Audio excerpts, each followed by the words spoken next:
So welcome everyone to our second workshop for Celebrating Families Week 2022. And this afternoon we are joined by Rachel Furness. Rachel will introduce herself much better than I can, but Rachel leads the Dying to Talk project, which hopefully is the reason that you've either zoomed in this afternoon or you're watching this as a pre-record. So Rachel's going to bring to life to you the project, what we do, why we do it, and the approach we use.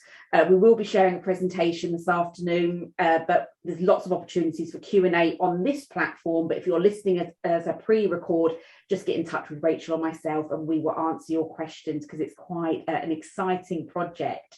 So I'm going to share my screen and I'm going to hand over, once that happens, all being well, to Rachel. Hello everybody, can you all see the screen? Thumbs up, yep, fantastic. So as Nikki's quite nicely said, my name's Rachel Furness and I'm the new Dying to Talk project lead. I've been with MacIntyre around 4 years, but I started on the Dying to Talk project in January. Oh, hello, it's a new lady. Hello, so yes, so next slide please, Nikki. Oh no.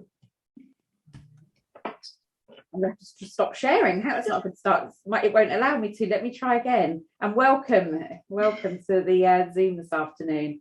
It's the gremlins. They're back in the room. Oh. So has anybody heard about the Dying to Talk project or have been a part of it? I know Joe has. Joe's been quite a large part, but Carly or the other lady, have you heard anything? No. I've just heard about it through Nikki promoting it, but not more. I want to find out a bit more. That'd be good. Okay, so the Dying to Talk is an 18-month project that has been funded by the National Lottery Community Fund. The project aims to help people with a learning disability, their staff and their families talk more about death and dying and help them plan for the future by making choices about their care and support. The project is currently being piloted in the Derbyshire, Leicestershire, Hertfordshire and Worcestershire areas, and it's been split into 2 phases. So phase 1 was training MacIntyre staff in those areas, and phase 2 is to help with people supported, their families, and wider circle of support. So whether that be their house carers or GPs or district nurses or anybody in that area. So we are doing this by providing training for like I said, for MacIntyre staff. We've currently run 3 3-hour sessions around death and dying, and we're looking at providing a few more in the summer. So we've also created resources to aid people supported and help them feel more empowered. Sorry, my notes have gone a bit away. We've created emotion cards that have been approved by the checkers. So MacIntyre have a group of people, if you're not aware, that check the easy read things we create and make sure that actually what we're trying to say is what's being promoted on the cards or on any document. So we also have made session cards, things like stop, I want a break, I don't want to talk about this, because it's all making people supported feel empowered, that they don't have to stay in a room if they don't want to. They can drop in and out, they can do whatever they want, it's all up to them. We've used other things, other resources, sort of books beyond words, if you've heard of them. Yeah, we've had fun games like a hat game and Jenga. So the hat game is put your hat on, it tends to be a lot food orientated to be fair, but it's put your hat on if you like pizza, put your hat on if you like sushi. And this starts people to be able to talk about in a big group about anything. And then we started chucking things in like, if you've had a pet die, put your hat on. And then it starts the conversations around death and dying in a more fun, engaging way. For families, we've got a cafe on Thursday in Chesterfield. We're looking at doing some more Zoom meetings with Nikki and also some roundtable events. Has anybody heard of roundtable events? No? So roundtable events are a bit like what they sound, King Arthur's Round Table by the sounds of things. I've never done one myself and I'm really looking forward to it. But the events that staff, families, people supported all gather around a big round table. Everybody's equal, everybody's opinion counts, nobody's more important than anybody else. So it gets everybody's views and opinions over. We've also enlisted the support of 3 consultants. We have a hospice nurse.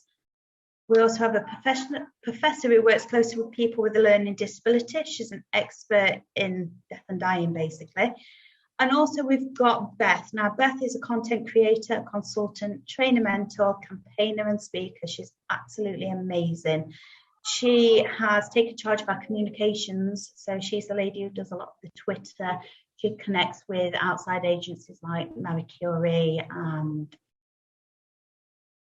all outside agencies. I've had a mind blank then. But don't tell her this, she's Wonder Woman. She's fantastic, but never tell her.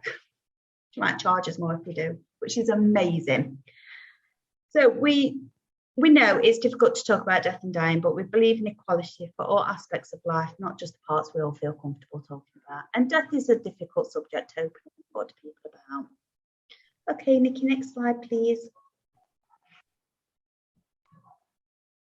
So yeah, staff in the first few months, that we discovered quite quickly that family and support workers found it difficult to talk about death and dying and start these conversations. Like I've said, it's not just about death and dying, it's about end of life, it's about making a will and planning for a funeral, and also having people's choices about the future.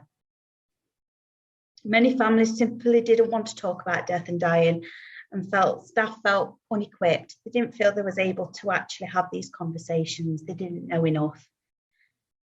And actually, the people supported believed that they weren't going to die. A lot of people with a learning disability did think they were going to live forever and they weren't going to die. So these are some of the barriers the project came up against at the start. So out of 1.5 million people living with a disability, 2/3 of those adults live with their parents. Of these, 1/3 live with aging parents and therefore will experience death. Okay, next slide, please, Nikki.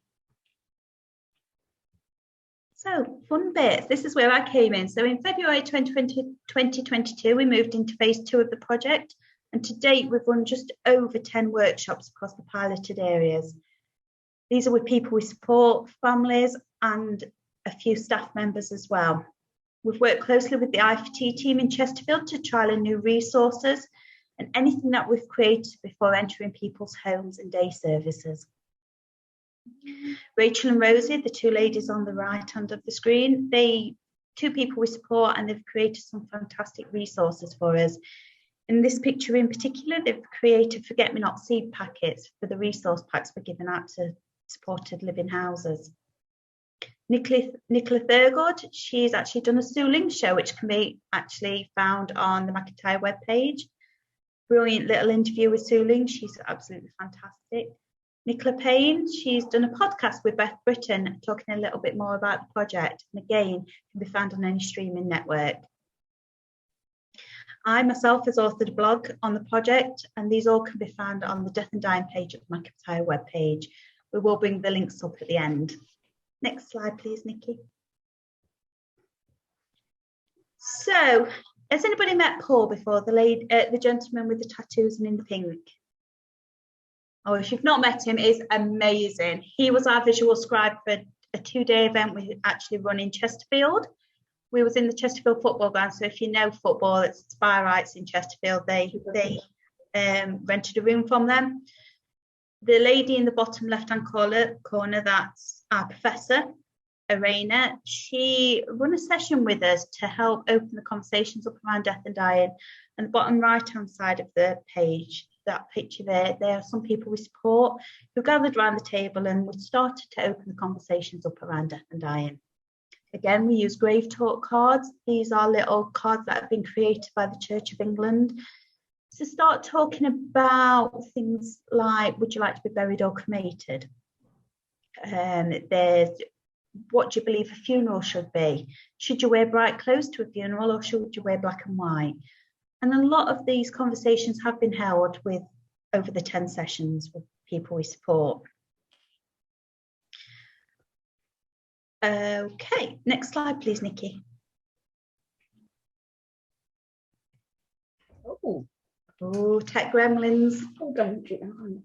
That's strange, because they've been moving beautifully, haven't they? Okay, I will stop sharing and reshare. It's no problem. Fine. Okay, and welcome, Belinda, and is it Grainy as well? I hope I pronounced that. Good to see you. Okay, let's try again. I go from there down this way. Mike, so we will go to that.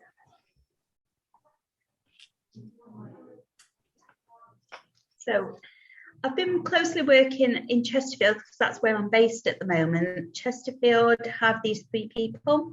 There's Sharon, Stephen and John. These people created mood boards around people who have died during COVID. Obviously COVID hit, the project was running over COVID, and it made it more apparent that the project was needed. Stephen and Sharon, the gentleman and the lady with the pink boards, they live with a person who died during COVID. They was witness to the undertakers come in. They was witness to staff being extremely emotional. What they did find was when staff was crying, they walked off. They didn't show their emotion to them. So they wasn't sure if they was able to cry, if it was right to cry and actually process their emotions. So Stephen and Sharon, they created a mood board. And then Sharon went on to create another mood board around her grandma and dad dying. And this actually, she was a lady who didn't want to talk about death at all. First session I ever run, she sort of got up and walked off. She didn't want to discuss it at all. John, his mum died during COVID, and he came back to day's service after lockdown, and he was upset. We didn't know why. Staff wasn't informed that his mum had died.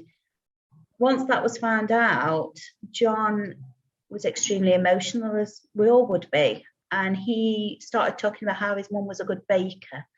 And it was just a general conversation that started to happen around, I think it was Good News Day. We had a good news, what's happened today? And he said, can you remember when my mum used to bake a cake? We got the last cake out of the freezer.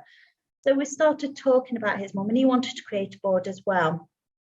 And I authored a blog, and that is found on the MacIntyre webpage if you want to read it, about how the project helped them over the loss during COVID. Okay, next slide, please, Nikki. So we are trying to engage with families, as you know more about the person than we do, and your input is absolutely invaluable. We're ordering coffee events in Chesterfield, where, like I said, the roundtable event in Worcestershire, and Zoom sessions. You're free to enter any of these sessions if you want to pop along and have a look. If you're around the area, that's absolutely fine. Next slide, please, Nikki.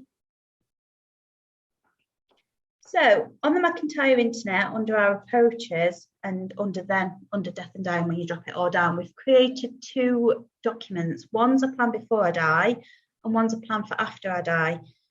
These are easy read documents, and they are long. They are very, very long documents, but we're not saying these documents need to be filled in straight away. This can be a 6-month to a year project to be working with people. It goes as fast as the person supported wants us to. We never rush the situation. If you just get 1 question a week out of, or 1 page filled in a week, that's absolutely fine. There are easy read guidance for this, and that can be found in the same area as well. Okay, next slide, please, Nikki. So staff training. We are hopefully going to be running more training later on in the year for staff, and if any of the staff are interested, Harley, just sign us up. We would be happy to train you. That's not a problem at all.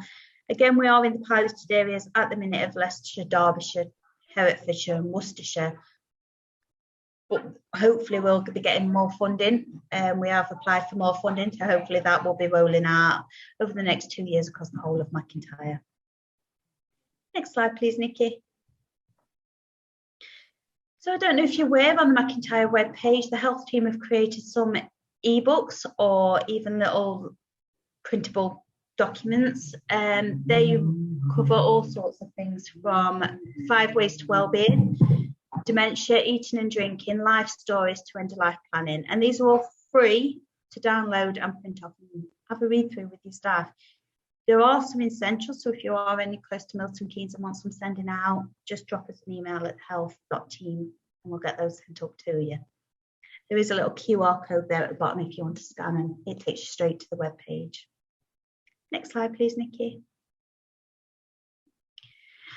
Again, any of your staff team want to join a Dying to Talk Health and Social Care professional webinar, if you've got any day services where people supported and not supported by MacIntyre, or supported by other health organisations like Alzheimer's Society or Age Concern, there is this free workshop we are running. Hopefully we've got guest speakers from the Willen Hospice, we've got our consultant Beth there, and we've got some information from Irina as well. This is a free webinar and you can actually sign up, and we'll send you all the login details. Next slide, please, Nikki. So before we actually play this, Jo, you was part of this during the day. We went to the IFT group in Chesterfield, and we actually filmed a session that happened. We had Jo was there, your daughter Jess was there as well. Absolutely fantastic film. So let us know what you think. Nikki, if you'd like to play the film, please.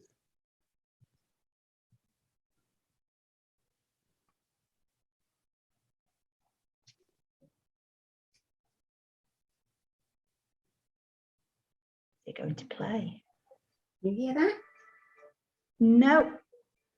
Okay, I'm going to have to, I know what I've done, so let me just make sure I've got my shared sound on. Okay, let's go back.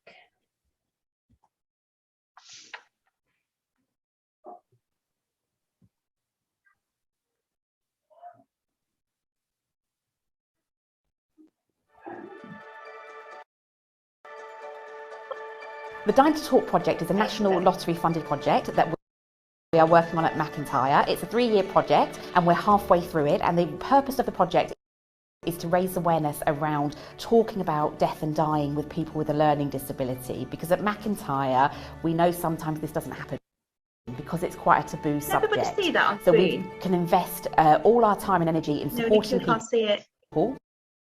Oh gosh, I'm sorry. Okay, hang on then. Okay, let me think. Why is I'm seeing it? You hearing it? We're hearing it, we just can't see it. Oh.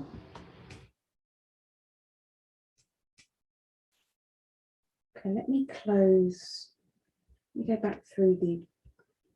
Oh, that'd be a shame if we can't. Let's have a look. Let's go to the slide. Do you want to make me co-host and I'll see if I can share screen? Yeah, give me one. Let me just try this once, and then if not, absolutely. Hang on.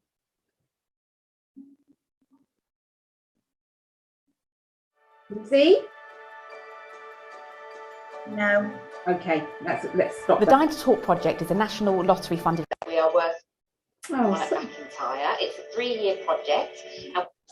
Sorry about that, everyone. Let me make a Rachel co-host. I had it on screen this earlier on because somebody wanted to watch it. I was showing the team. Just 1 second then. Share screen.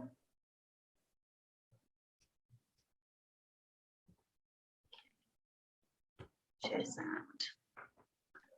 Can everybody see that on screen? Yes. The purple MacIntyre, lovely. Let's see if we can hear. Yeah? The Dying to Talk project is a national lottery funded project that we are working on at MacIntyre. It's a 3-year project and we're halfway through it, and the purpose of the project is to raise awareness around talking about death and dying with people with a learning disability, because at MacIntyre we know sometimes this doesn't happen because it's quite a taboo subject. So we can invest all our time and energy in supporting people to normalise talking about their future and making plans. So we're working really closely with people with a learning disability. We're working with families, their families and families that are just interested in finding out more. And we're also connecting with health professionals across the health and social care sector. So during a workshop, we will run different kind of activities to really make sure we can listen and enable people to have a voice. So a lot of our activities will hopefully enable a person to make choices and decisions, but be aware that they can make those choices and decisions, because sometimes people think that those decisions have to be made by somebody else. So we want to empower people to be able to make those decisions and have an opportunity to voice what they want in their life and their future. So we do that in fun ways. So we use some great resources at MacIntyre that we've created, like our choice boxes, our posting our feelings boxes. So the reaction that we tend to get from people is completely mixed because everyone's different. So we have times where people walk into the room, find out what the topic is going to be about and say quite openly, I don't want to be involved in this conversation. And I'm really supportive and mindful of that because that's somebody's choice. But I try and encourage, or the team at the Dying to Talk try to encourage ways to keep that person with us. And once they realise that they've got control, they tend to stay. And what I love is when that they do stay, and that person who said to me quite directly and openly and confidently that morning, I don't want to be involved, is usually the person that really contributes to that day. That person would have just gone back home or gone back to the learning hub, wherever they might be. So it's really getting that message across in a way, yes, we're talking about death and dying, we're not going to pretend we're not, but we're doing it in a way that hopefully isn't scary. I've been involved with the Dying to Talk project training since phase 1 of the project. It approached subjects that were very valuable to everybody. It approached subjects that a lot of people with a learning disability are excluded from, and I think it's given me and the other staff that are involved in the training a lot more confidence in approaching that subject and recognising that the people that we support actually need to make the choices. Sharon, who's a member of the IFT group and has been involved with phase 2 of the project, has experienced death of somebody very close to her, and I know that on the first session she really struggled, and so it's been nice, for want of a better word, to actually see her being more receptive to the sessions and very obviously opening up more and being more willing to talk about it. In the first sessions, I stood up and walked out because I didn't want to do it. But now I'm quite happy to do it. The Dying to Talk project was split into 2 phases. Phase 1 was training staff, and phase 2 was training people we support and their families and support staff as well. People have found it really, really helpful, and staff found it a really useful experience. It was clear that there was a gap there for staff where they weren't confident talking to families and people we support about death and dying. And then with the pandemic, it became even more apparent that we needed to do this training and talk to people about death and dying and planning ahead for the future. I think it's very important for Jess to be part of the Dying to Talk project because A, it's helping her, and she's becoming very open in talking about it when I'm not around, which is very important to me. But also, she wants to help others understand it. She does have a friend whose parents won't talk about it at all, and she can't understand that, so she tries. And so I think it's important that she becomes comfortable with the whole thing. And you know, watching her in the other room just now, she's comfortable going around to talk to people, and I just think that's great. And I know when I'm not around, she will turn to others, because she does tend to turn to me a lot, but she will turn to others, which is what the project's doing. I lost 2 people in my family and someone last week. I lost my granddad 3 years ago. He died in his home, and I see him more than my nan did. He was so lovely. Carol asked me a lot of things about dying and that, and I was talking to Carol, and Carol listened what I was saying. That's important. Well, I found the workshops really interesting. Yeah, I like making choices, yes. If it was unwell, though, it's to be my own choice to or to want to stay with.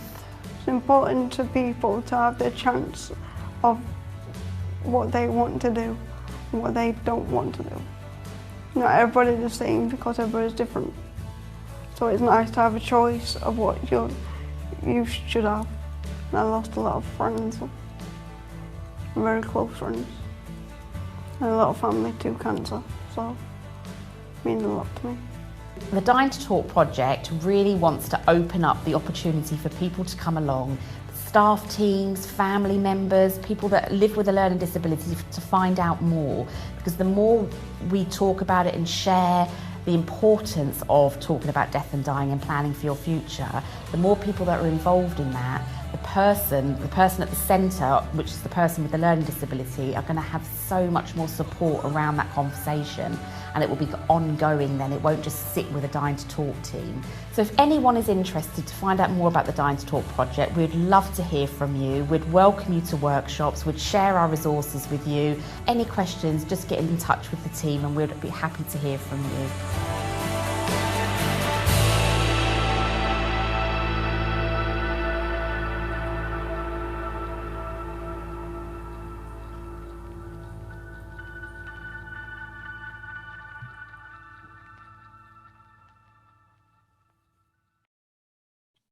Well, thank you very much. Has anybody got any questions?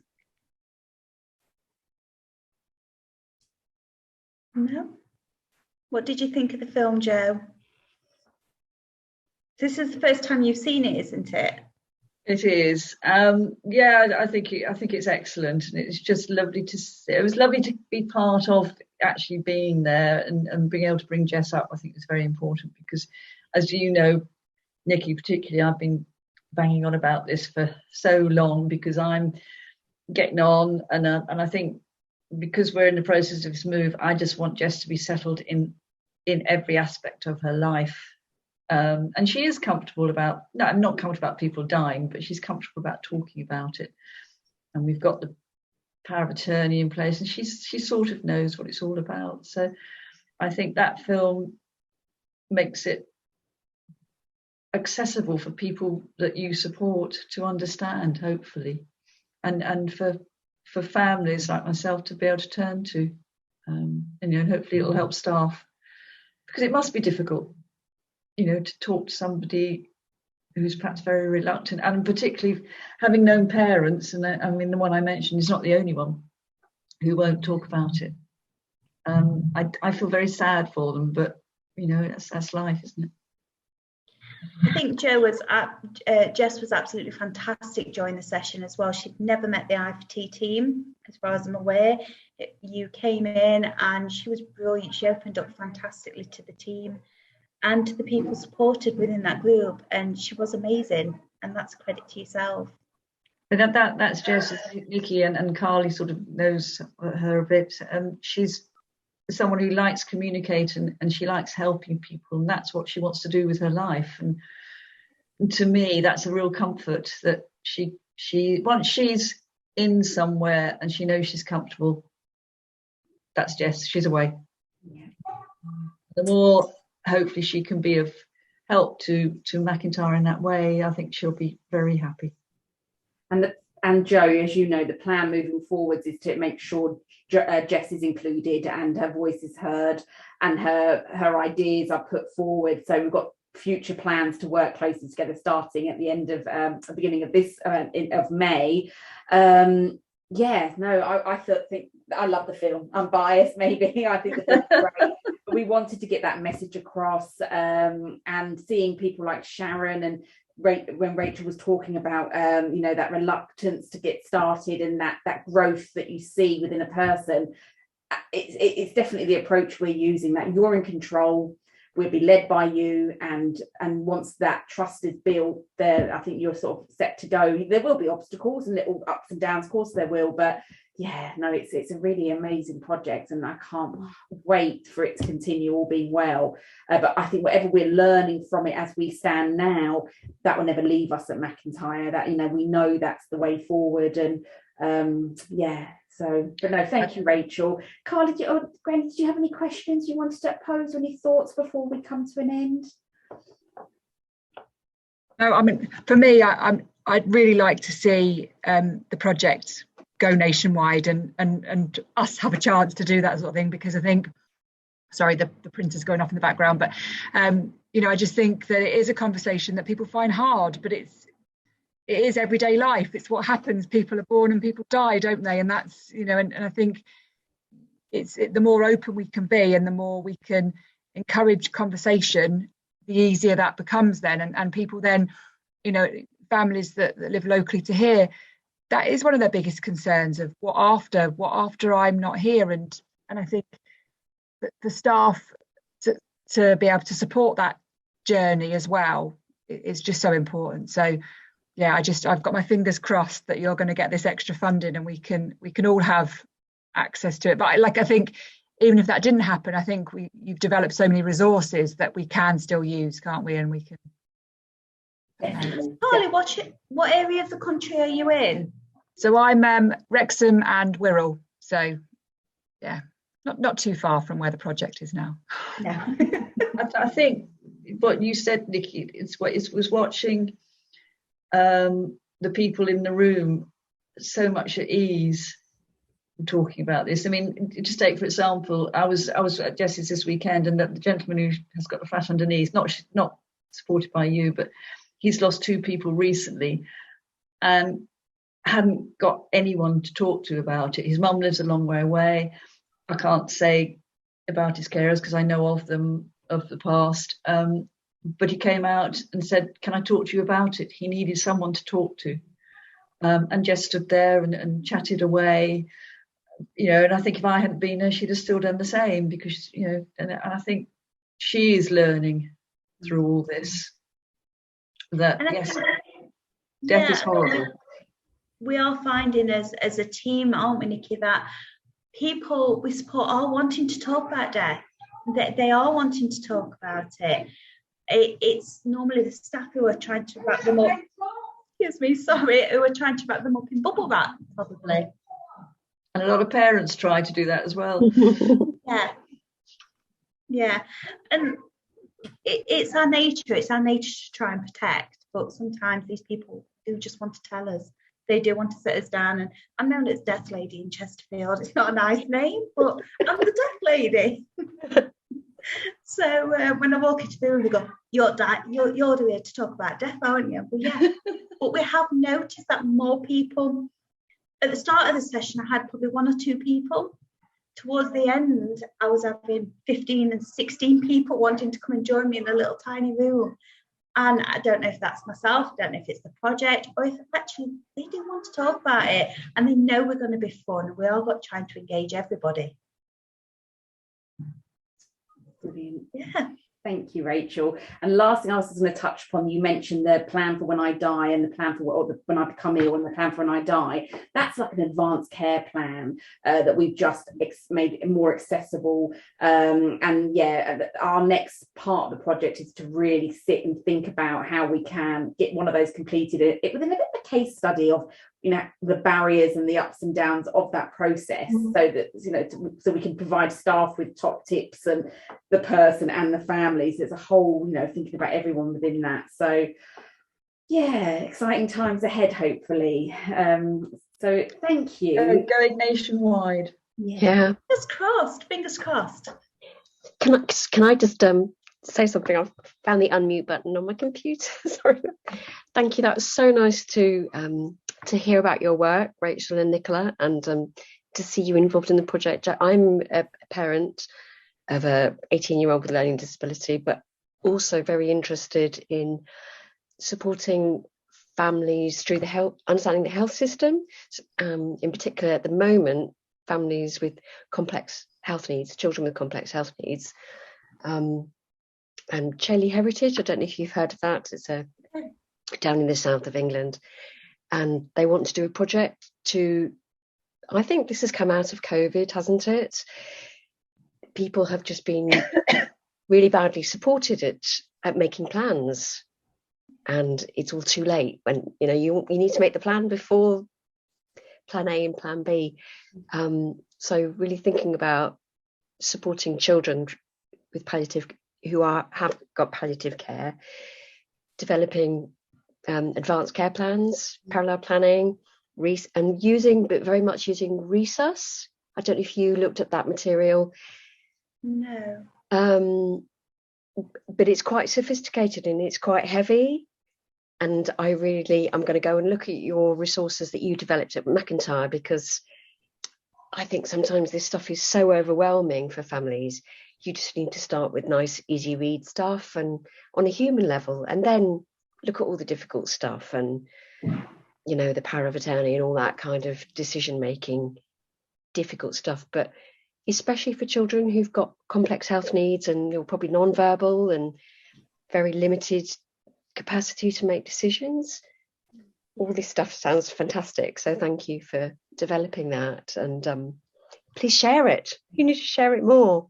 I think what you just said about being simple, going through what sort of I've been going through lately, you just don't want anything hard. You just want everything to come easy in one way, not endless forms, endless departments that don't, and Nikki knows this, that don't communicate, you know, and it's all done by text or emails and things. It's that communication thing that you can actually talk to somebody.